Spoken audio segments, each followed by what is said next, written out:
Hello, I'm Pastor Joe, and I want to welcome you to Impacts.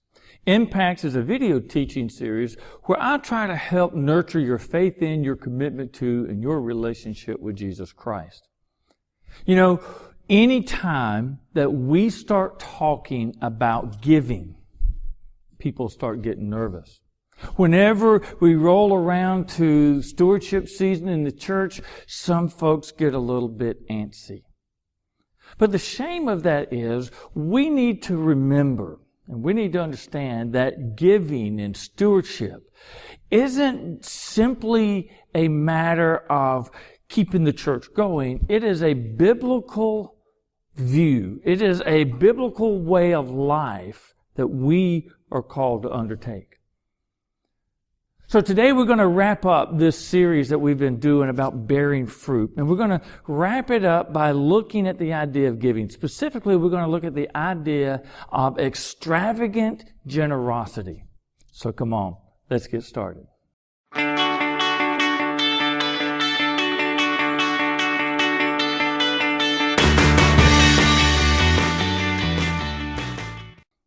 You know, I do understand how bringing up the idea of giving and stewardship makes people nervous. Years ago, I was serving a church, and we had this lady on the session, and she actually suggested that we not talk about stewardship, that we not talk about giving during worship or from the pulpit. And her reasoning was she didn't want to offend anybody. She particularly did not want to offend any visitors we might have. The sad part is that is simply not a biblical understanding of who we are. See, when we turn to the Bible, there is story after story where Jesus is addressing the idea of giving and specifically the giving of our finances. But we need to understand that stewardship is not only about our financial giving. Now, the managing and the giving of our finances is certainly a part of stewardship, and it's an important part of it. But when we think of stewardship, it is a way of living that is based on giving, returning the blessings that God has given us financially in all areas of our life. So that's why we're focusing today not just on our financial gifts, but on the idea of generosity.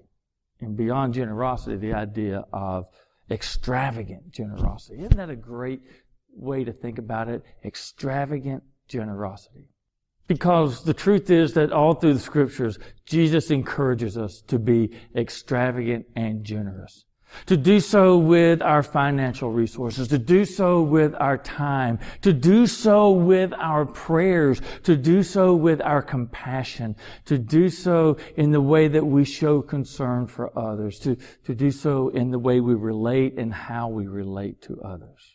Being generous means that we are free in our giving. And certainly when we think of stewardship, it involves our financial resources. We are called, we are challenged in the Bible to give 1/10 of our resources, our finances. But what if we carry that same idea of being generous to other areas of our lives?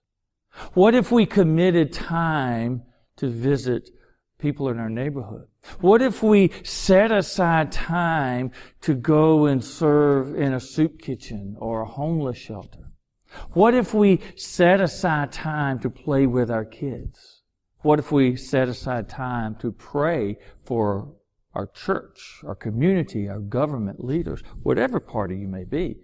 What if we set aside time to just make ourselves available to what God is wanting to do?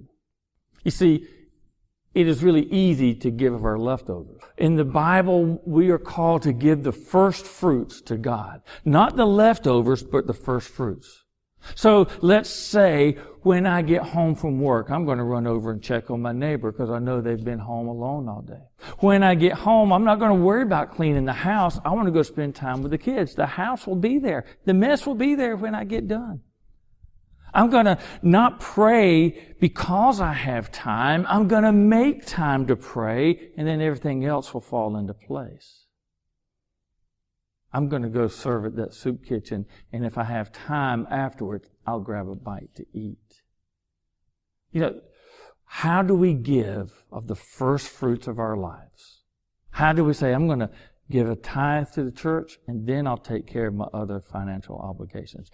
Bring the first fruits. Be generous. Be extravagant in how we give in all areas of our lives.